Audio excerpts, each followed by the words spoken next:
जब हम किसी प्रोस्पेक्ट को प्लान दिखाते हैं तो वह बहुत उत्सुकता से हमारे प्लान को देखता है, लेकिन प्लान देखने के बाद वह तुरंत ज्वाइन नहीं करता। कई सारे ऑब्जेक्शन सामने रख देता है, जैसे कि मेरे पास पैसे नहीं है, मेरे पास समय नहीं है, मैं सोच कर बताऊंगा, या यह मेरे से नहीं हो पाएगा, एटसेट्रा। आखिर ऐसा क्यों होता है?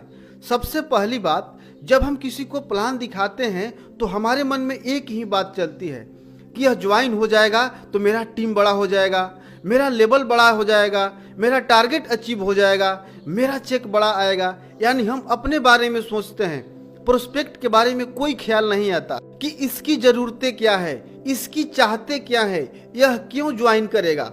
और इसी वजह से हम प्रोस्पेक्ट के घर जाते ही तुरंत प्लान दिखाना शुरू कर देते हैं और बहुत सुंदर तरीके से प्लान का प्रदर्शन करते हैं, लेकिन अंततः रिजल्ट क्या आता है? 0। आज के इस वीडियो में हम 3 स्टेप फार्मूला की मदद से प्लान दिखाने से पहले प्रोस्पेक्ट की नीड क्या है, उसकी चाहत क्या है, उसका इंटरेस्ट किसमें है, जानेंगे। और जब हमने उनकी ताला की सही चाबी पता कर ली तो उस ताले को खोलकर खजाने तक पहुंच ही जाएंगे।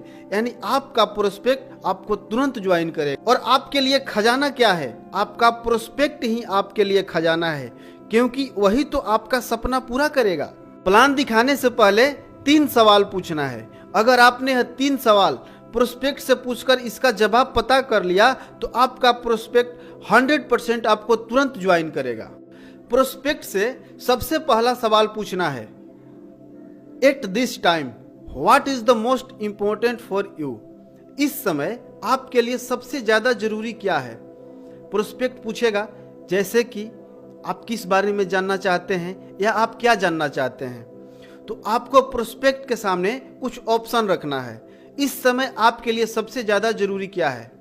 पैसा, कैरियर, हेल्थ या रिलेशनशिप? ऑप्शन देकर चुप हो जाना है, उनका जवाब सुनना है। उनका जो भी जवाब आता है, पैसा, कैरियर, हेल्थ या रिलेशनशिप, अब दूसरा सवाल पूछना है, क्यों? यानी उन्होंने बोला पैसा, तो आप पूछेंगे आपके लिए पैसा क्यों जरूरी है, या आपके लिए कैरियर क्यों जरूरी है, या आपके लिए हेल्थ या रिलेशनशिप क्यों जरूरी है।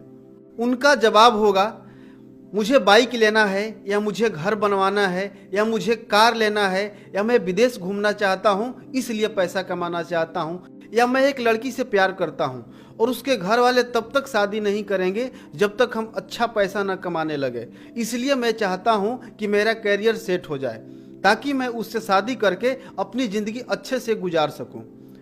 कम्युनिकेशन के दौरान जब प्रोस्पेक्ट चुप हो जाए तो उनकी बातों को पुनः शुरू करने के लिए प्रोएक्टिव वर्ड का इस्तेमाल करें। प्रोएक्टिव वर्ड का उदाहरण है जैसे, फिर, मतलब। प्रोएक्टिव वर्ड कम्युनिकेशन के दौरान एस्केलेटर जैसा काम करते हैं। इससे प्रोस्पेक्ट अपनी बातों को और अच्छे से समझाता है। एक उदाहरण से समझते हैं।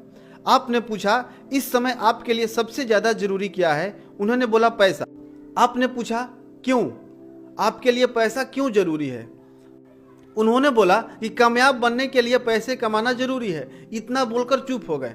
अब प्रोएक्टिव शब्द का इस्तेमाल करें, जैसे, तो वह बोलेंगे कि गाड़ी लेना है या घर बनवाना है तो पैसा कमाना तो पड़ेगा ही, बिना पैसा के यह सब कैसे हो पाएगा, इसलिए मैं पैसा कमाना चाहता हूं क्योंकि मुझे घर बनवाना है या मुझे गाड़ी लेना है। एक बात का ध्यान रखें, प्रोस्पेक्ट जब बोले उनकी बातों को आप ध्यान से सुने, बातों को बीच में काटे नहीं। अब तीसरा सवाल पूछना है कि क्या होगा अगर ऐसा नहीं हुआ तो?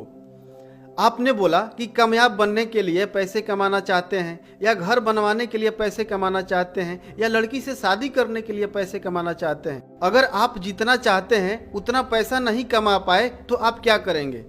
सवाल पूछकर शांत हो जाएं। अगला, आपने बोला कि मुझे 4 व्हीलर लेना है। आप 4 व्हीलर नहीं ले पाए तो आप क्या करेंगे? या आप जिस लड़की से शादी करना चाहते हैं उससे शादी नहीं हो पाई तो आप क्या करेंगे? वो जो भी जवाब देते हैं ध्यान से सुने। यह सवाल उनको सोचने के लिए मजबूर कर देगा। उनके जवाब का इंतजार करें और फिर आप बोले, कैसा होगा अगर मैं इसका सॉल्यूशन दे दूं? उनका जवाब होगा, बहुत अच्छा। उनकी अनुमति लेकर अपने प्लान का प्रदर्शन करें